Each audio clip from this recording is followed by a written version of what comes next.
What's going on, guys? Today we are working on the F-18 from Kinetic. So I'm just gonna bring back the style video for the for this video, for this build series. I don't really feel like having the camera on constantly.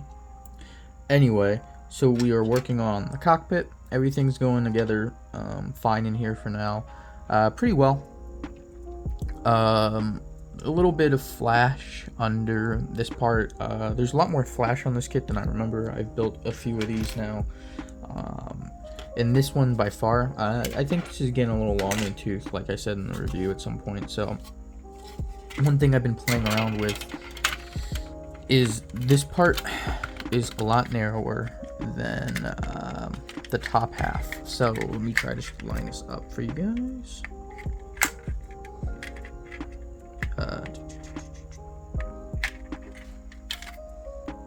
Okay, so we have this back half lined up, right? It's not perfect still, but you go over here and it's warped this way and you just push it back in like so. But the problem is, look how short this side is. This side isn't too bad. You just probably get a spacer and, you know, push this out like so. That shouldn't be too hard, but it's up here that's the problem. Because let me try to get this aligned again, sorry. Because right here, that's a pretty big gap. So I'm going to be working on this quite a bit. I'm not sure quite what to do. The problem is you can't really bend it out either. This is pretty rigid plastic, so yeah. I will get back to you when I have figured out something else to do. Alright, so I added spacer there. It's just pushing it out a little bit. So if we take a look right here, hold on 1 second. So if we take a look right here, it's much better. It's not perfect, but it just gives me, it's definitely a lot better, so I can just kind of play around with this. As you can see, there's still it there. We're gonna have to work up front. I think basically what I'm gonna do is glue this back half down first if possible, then align it on this side, since there's the landing, not the landing, sorry, the ramp up there.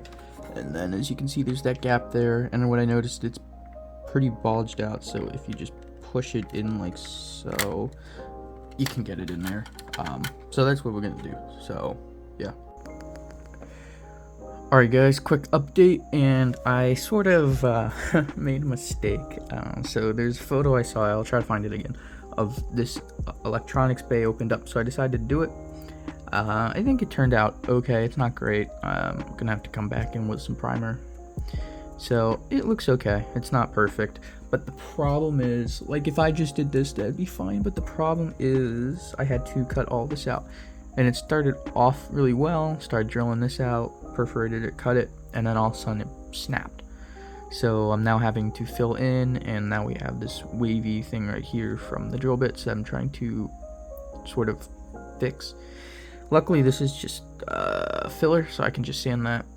But right there, as you can see, it's definitely not perfect. It's actually looks much better on camera than it does in person. But just to give you a quick look on what that would look like. So I think it's, if you were able to do it better than me, I think it would look really good. But unfortunately, this is what I'm stuck with. So from here, I do have something that sort of looks like the mesh that was on it. This is from a 350 scale Lexington, parts that I'm not going to use for the Saratoga build. And so I was thinking just like that, maybe to cover up the wavy back. I'm not sure if that's like an accurate depiction of what that would look like, or this just comes off entirely. I'm not sure, but I think I might just go with that. So I'm gonna just paint the inside gray, and then all the radio equipment-esque stuff black. And yeah, I'm gonna try to clean this up as best I can, make it look a little bit better. So other than that, though, as we got the cockpit, it still needs a little bit of touch up. It looks a little wonky on camera, but this area is going to be covered up by two sides, so that's not too big of a deal. Yeah, did that. Get the ejection seat all sorted out too. Just need to put the seatbelts on that. And also I painted up the instrument display. Now this kit does not come with them, but I got this off of the CF-18 and the Australian one that I did on this channel previously. So painted that up. Put the instrument decals on it. So yeah, it looks pretty good. I'm gonna do a wash, and also, if you can see, they look shiny. I put a little bit of PVA glue on top to give the simulation of screens. So I'm just going to, as I said, do a wash. I'm gonna have the canopy totally open. Right here, as you can see, I have primed the photo etch. So yeah, moving on.